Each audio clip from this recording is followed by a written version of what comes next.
Welcome to the Tech Meme Ride Home for Thursday, July 2nd, 2020. I'm Brian McCullough. Today, Mark Zuckerberg has told Facebook staff he's not overly worried about the boycotts.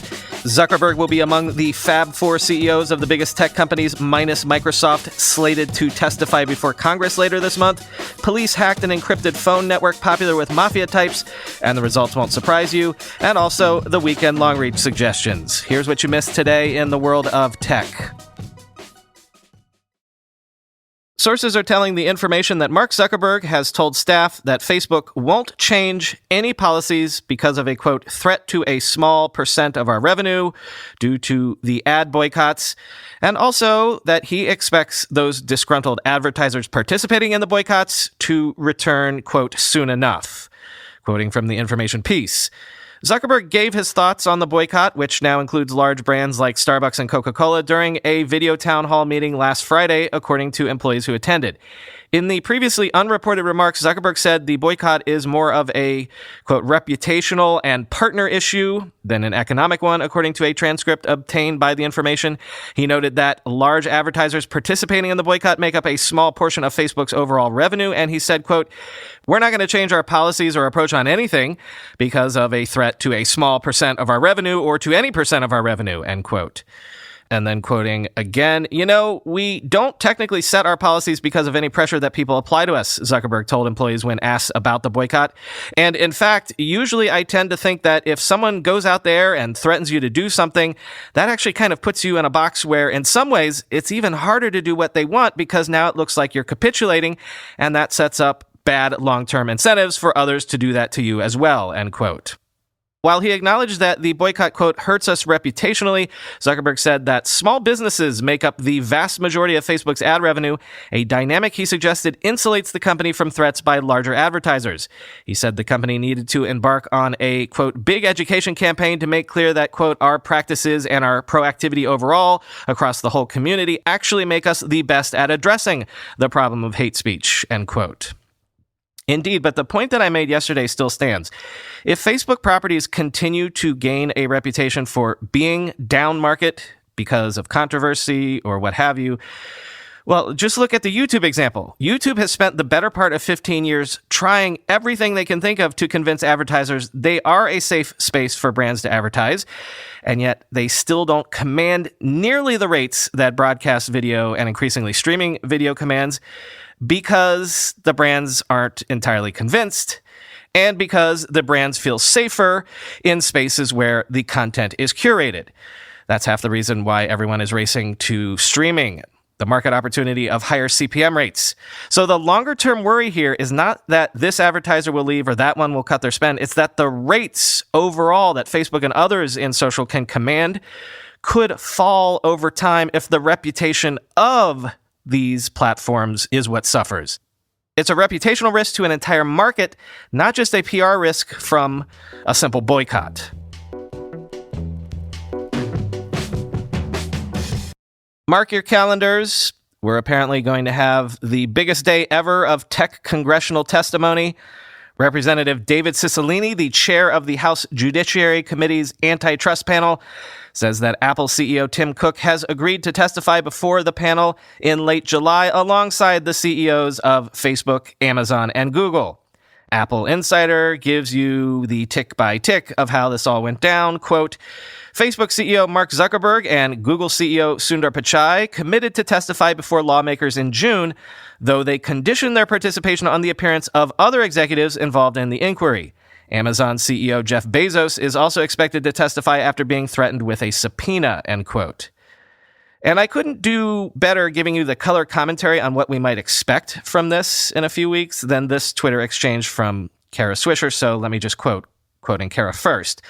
While tech leaders have appeared before Congress before, the gathering of the four horsemen of the techpocalypse should be an epic show. But that is only if the lawmakers do their job and ask pointed questions about the true impact of their power on competition, end quote. To which The Information's Jessica Lesson replied, I think this is exactly what the CEOs wanted. No one is the star of the show and so little time for each. And then Jason Hirschhorn of RedF tweeted, quote, will it matter? That's now 4 instead of 1. tough to focus.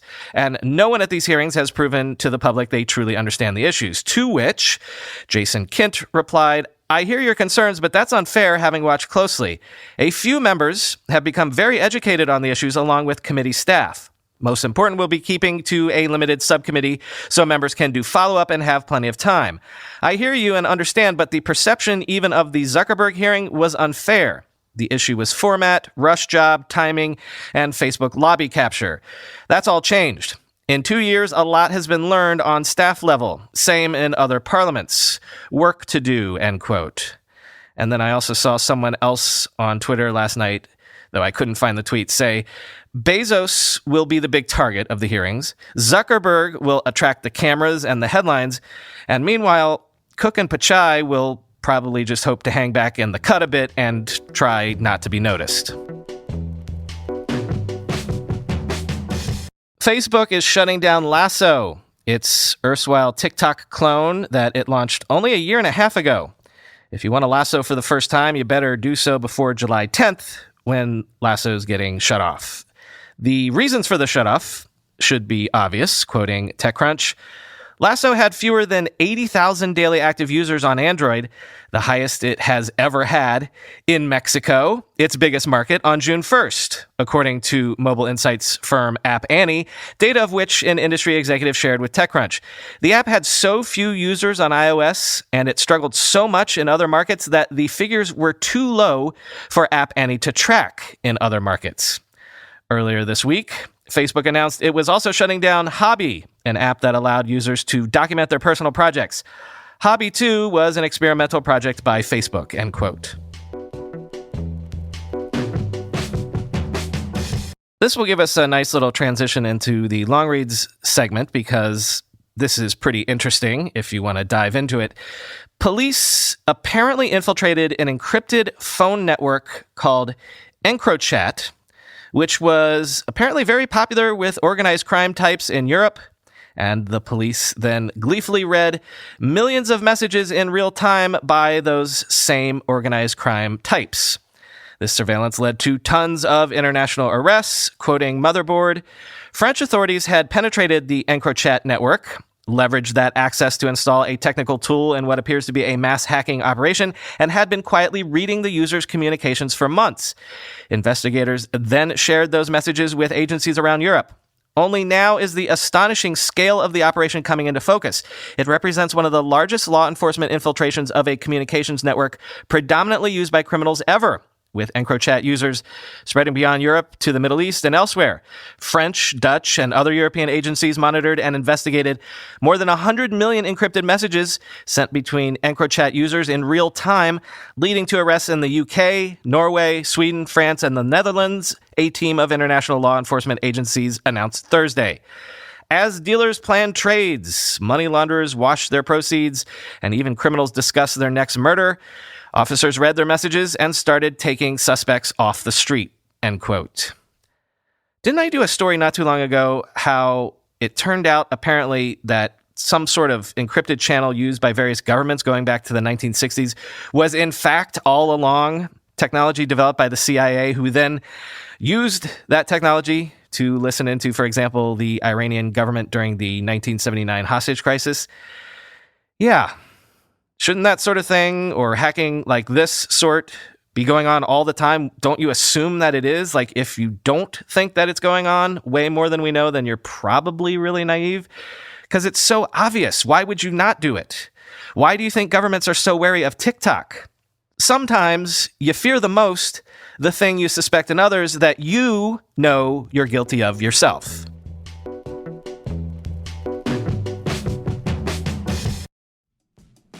Each morning, women around the world stare into their closets thinking, not this again. Entrepreneurs Whitney Casey and Brooklyn Decker were determined to find a solution. They wanted to take the hassle out of picking an outfit and make it easy for women to get dressed and get on with their lives with their new product, Finery. They turned to MetaLab to position Finery in its own category so it wasn't perceived as just another e-commerce platform. Sure, you can buy clothes on Finery, but it does so much more than that. MetaLab helped Finery develop the brand.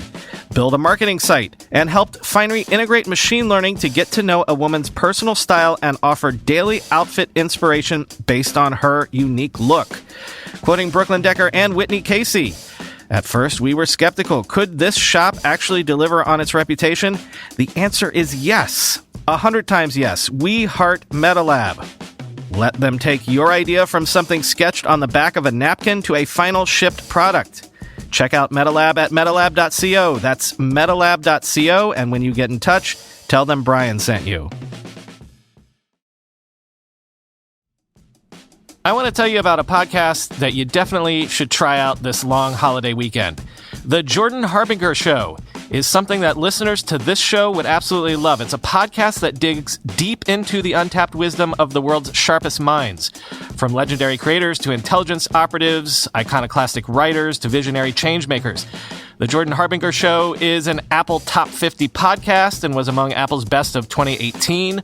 Topics covered on the show include an FBI hostage negotiator teaching you how to get people to like and trust you, neuroscientists, spies, and special forces operators teaching you how to develop resilience and mental toughness. Some of the episodes that I particularly liked were like episode 282 about how an art forger does what they do, and episode 299 about how a cinematographer discovered a lost city in the jungle and made one of the most important archaeological finds of the century.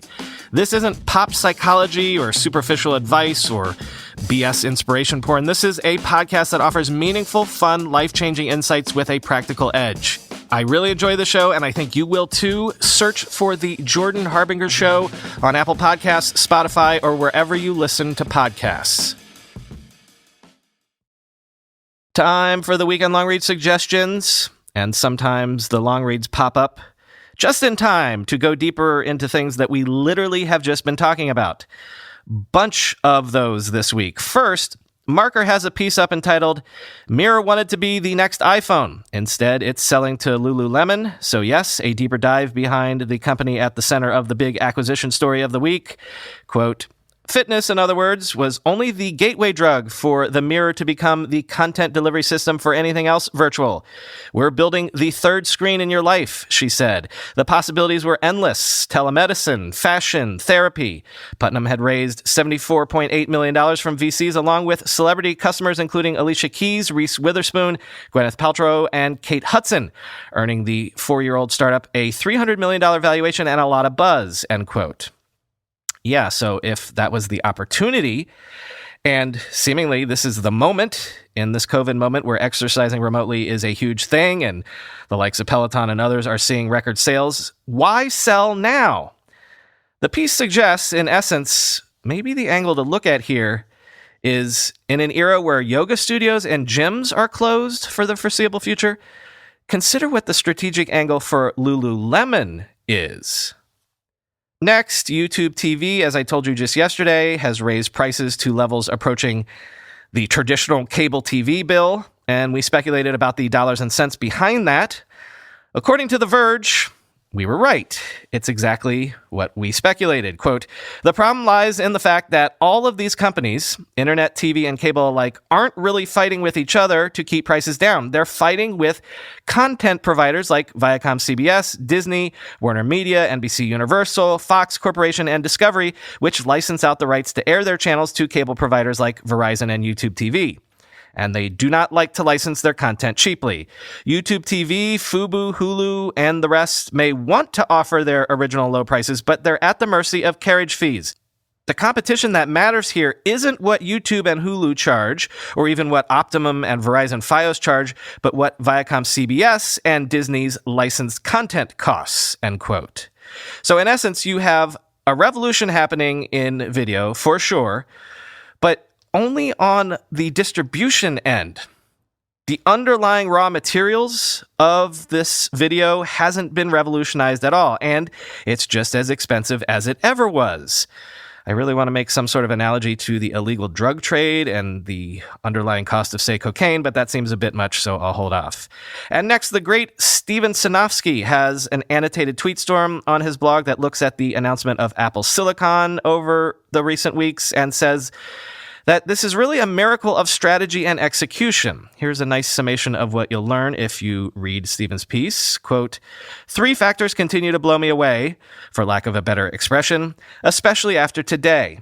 Fearless multi-year strategy, clear unified planning and prioritization, widely unprecedented execution. Many tend to focus on strategy alone, such as vertical integration or manufacturing execution, e.g. Tim Cook's legendary supply chain work when he joined the company, or even marketing, get a Mac. All of those on their own were amazing and critical. I am choosing to look at the overall arc of product development, as that underpins everything that I believe is singularly unique, end quote. From the Wall Street Journal, more on a company that I've been fascinated to learn more about in recent weeks. Just Eat Takeaway, which, just ate and took out Grubhub.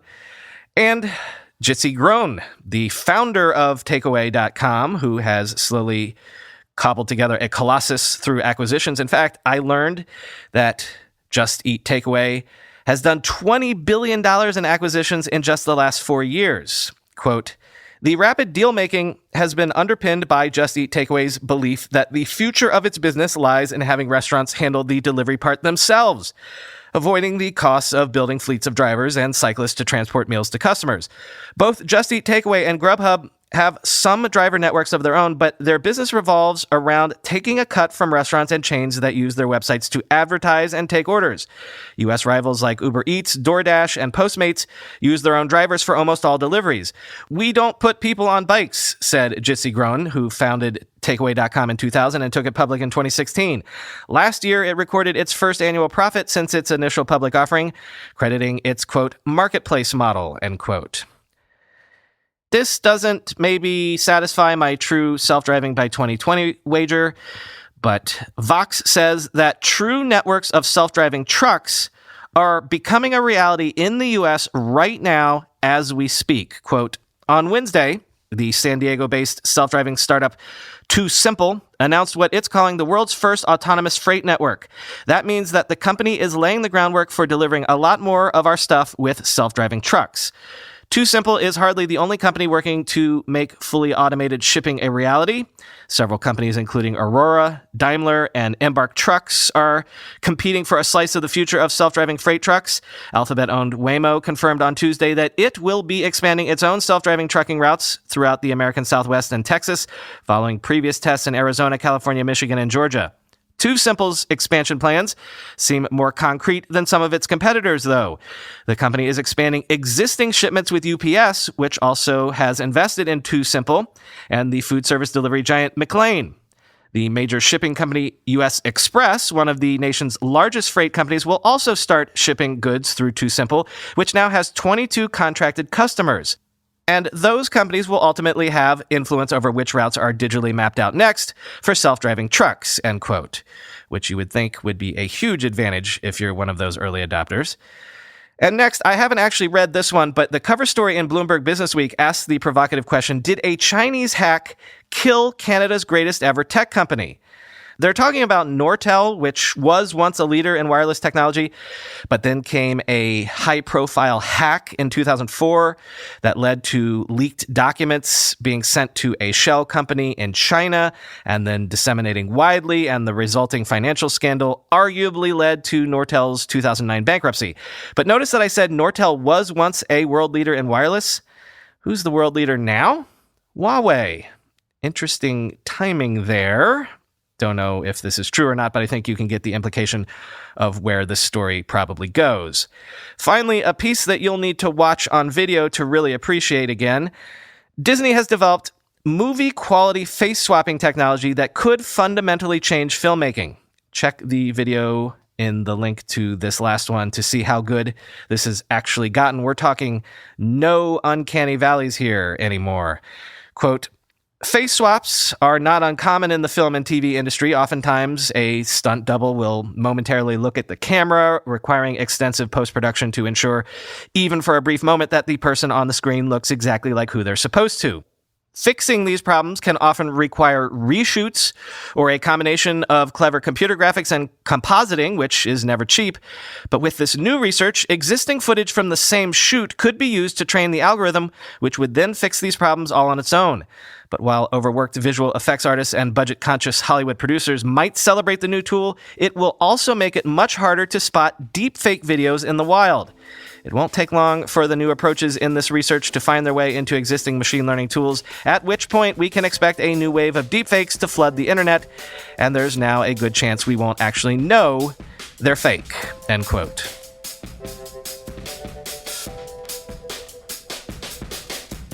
So, quick programming note.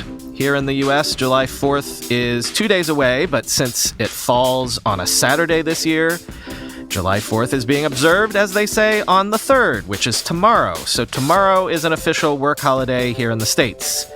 So I'm going to take tomorrow off for the 4th, even though tomorrow is the 3rd. I was actually kind of on the fence about doing this because there have been so many Friday news dumps lately.